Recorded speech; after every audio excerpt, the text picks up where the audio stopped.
നമസ്കാരം.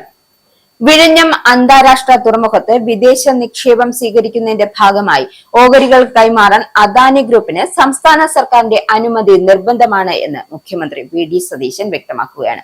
ഇക്കാര്യം നിയമസഭയിലാണ് അദ്ദേഹം വ്യക്തമാക്കിയതും.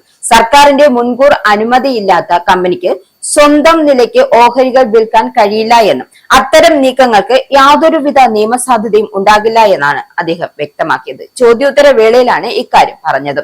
ആഗോള കപ്പൽ ഗതാഗത കമ്പനിയായ മെഡിറ്ററേനിയൻ ഷിപ്പിംഗ് കമ്പനിയും അദാനി പോർട്സും തമ്മിൽ 49% ഓഹരികൾ കൈമാറാൻ ധാരണയിലെത്തിയതായും ഇതിലൂടെ 13,000 കോടി രൂപയുടെ വിദേശ നിക്ഷേപം എത്തുന്നതായും വാർത്തകൾ പുറത്തുവന്നിരുന്നു.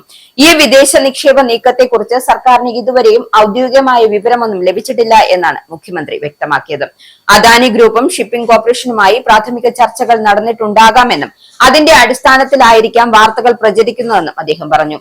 തുറമുഖ നിർമ്മാണ കരാർ വ്യവസ്ഥകൾ പ്രകാരം ഓഹരി ഘടനയിൽ നിർണായകമായ മാറ്റം വരുത്തുമ്പോൾ സംസ്ഥാന സർക്കാരിന്റെ അനുമതി അനിവാര്യമാണ്. വിഴിഞ്ഞം പദ്ധതിയിൽ സർക്കാരിന് വ്യക്തമായ പങ്കാളിത്തമുള്ളതാണെന്നും കരാർ പ്രകാരം 2080 തുറമുഖത്തിന്റെ പൂർണ്ണ അവകാശം സംസ്ഥാന സർക്കാരിന് ലഭിക്കേണ്ടതാണെന്നും മുഖ്യമന്ത്രി ഓർമ്മിപ്പിച്ചു. അതുകൊണ്ട് തന്നെയാണ് ഇത്തരം വൻതോതിലുള്ള നിക്ഷേപങ്ങൾക്കും പങ്കാളിത്തങ്ങൾക്കും സംസ്ഥാന സർക്കാരിന്റെ അനുമതി അത്യാവശ്യമാണ്. അതേസമയം നിലവിലെ ധാരണാപത്ര പ്രകാരമുള്ള ഓഹരി കൈമാറ്റ നടപടികൾ മാത്രമാണ് ഇതെന്നാണ് അദാനി കമ്പനിയുടെ വിശദീകരണം. ഇതിന്റെ ഭാഗമായി സർക്കാരിന്റെ അനുമതി തേടി അദാനി ഗ്രൂപ്പ് ഔദ്യോഗികമായി കത്ത് നൽകും.